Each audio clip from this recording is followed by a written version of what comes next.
मैं एक नाविक परिवार की एक सक्सेस स्टोरी यहां पे बता रहा हूं।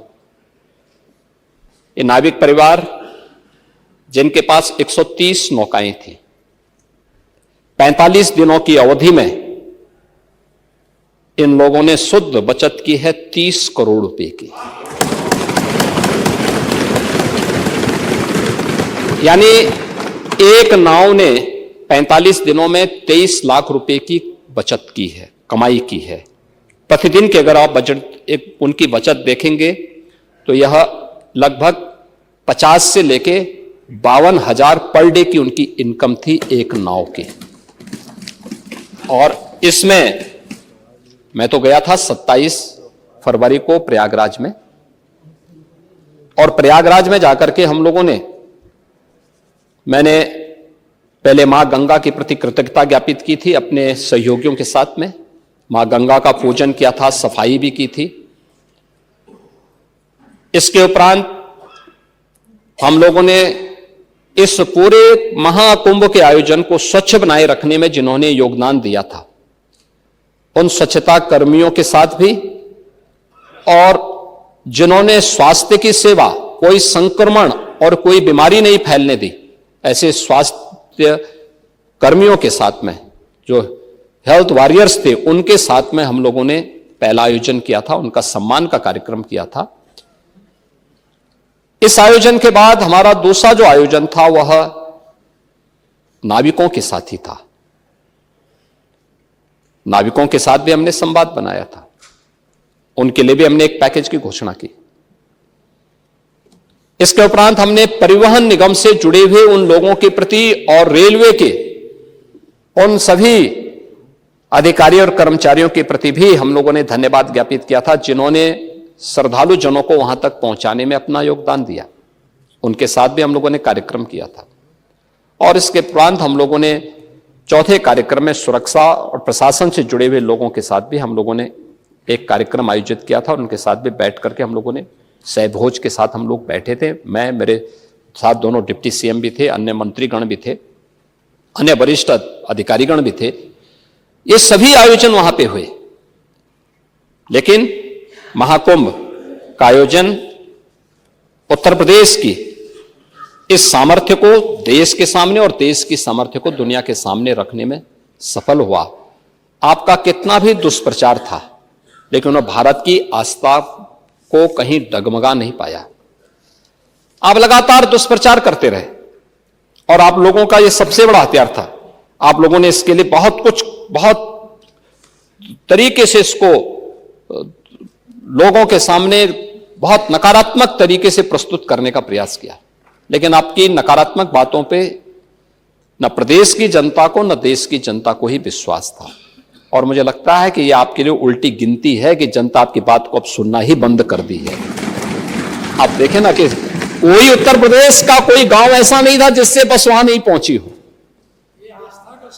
आस्था नहीं तो ये जो हम कर रहे हैं ना, संभल में भी कर रहे हैं, आस्था का ही सवाल है। ये आस्था का ही सवाल है। ये जो कॉरिडोर बन रहे हैं, आस्था का ही सवाल है। और उसी आस्था के सवाल के साथ जोड़ने के लिए ही सरकार ने इस आयोजन के साथ जोड़ करके, और ये जो 7,500 करोड़ रुपए खर्च किए थे, केवल कुंभ के आयोजन के लिए नहीं किए थे। हमारे लिए यह आयोजन प्रयागराज जैसी पौराणिक सिटी के सस्टेनेबल डेवलपमेंट के प्लान का, एक व्यवस्थित विकास की एक रूपरेखा तैयार करने की भी थी। और महाकुंभ के बहाने प्रयागराज के अंदर उस प्रकार के इंफ्रास्ट्रक्चर को देने में हम सफल हुए। 200 से अधिक सड़कों का चौड़ीकरण हुआ, 14 फ्लाईओवर बने, 9 अंडरपास बनाए गए, 12 कॉरिडोर बने, अक्षयवट कॉरिडोर, बड़े हनुमान जी का कॉरिडोर, सरस्वती कूप कॉरिडोर, पातालपुरी का कॉरिडोर, नागवासी की कॉरिडोर, महर्षि भारद्वाज कॉरिडोर, श्रृंगवेरपुर में भगवान राम और निषाद राज की गले मिलती हुई प्रतिमा के साथ साथ एक कॉरिडोर, जिस किले पे आप कब्जा करवा रहे थे, हमारी सरकार ने कॉरिडोर के रूप में विकसित करते हुए त्रेता युग की स्मृति को जीवंत करने का काम कराया। आपके लिए वोट बैंक था, हमारे लिए विरासत थी, बस अंतर यही है। और आस्था का सम्मान हम कर रहे हैं, इसलिए जनता हमारी बात सुन रही है। जनता को मालूम है कि आप केवल वोट बैंक के साथ खिलवाड़ करेंगे, वोट बैंक देखेंगे और जनता को धोखा देंगे, इसलिए जनता ने आपकी बात को अनसुना किया है। और 27 में भी जनता जनार्दन यही करने जा रही है।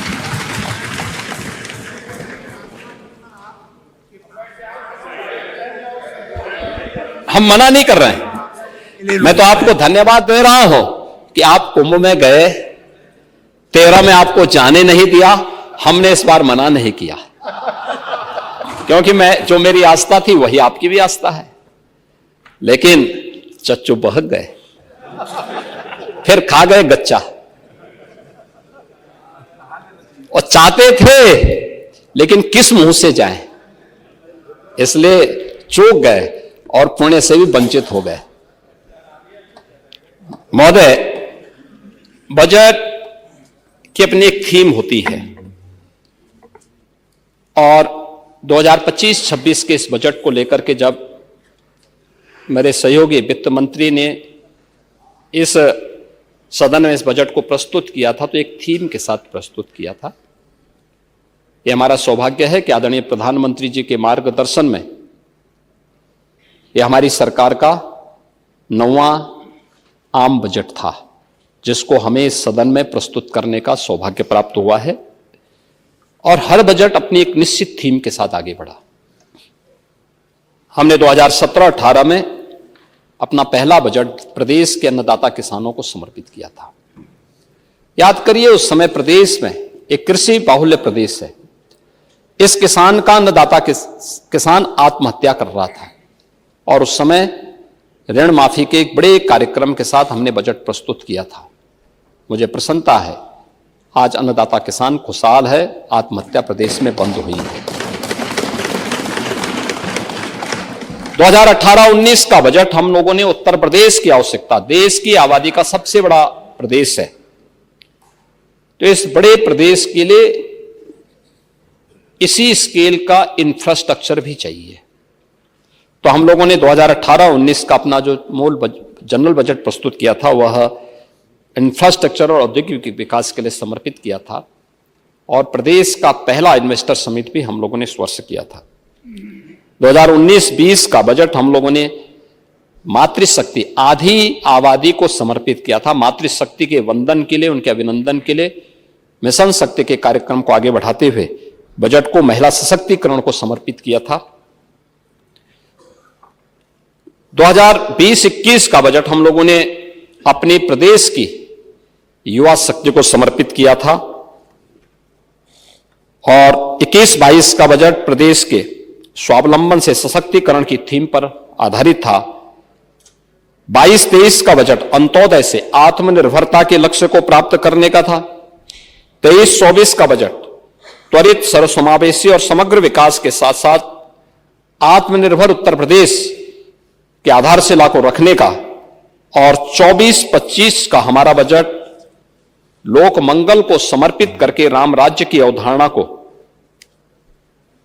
जीवंत करने का बजट रहा है, क्योंकि अयोध्या में श्री राम जन्मभूमि पर प्रभु श्री राम लला के 500 वर्षों के बाद विराजमान होने की स्मृति को जीवंत बनाए रखने के लिए उस प्रकार के कार्यक्रम के साथ हमने जोड़ा था। और 25-26 का इस बजट को भी हम लोगों ने आदरणीय प्रधानमंत्री जी की ही प्रेरणा से अन्नदाता किसान, युवा, महिला और गरीब को समर्पित करते हुए इसको हमने थीम दी है वंचित को वरीयता। वंचित को वरीयता की इस थीम के साथ यह बजट यहां पे प्रस्तुत किया गया है।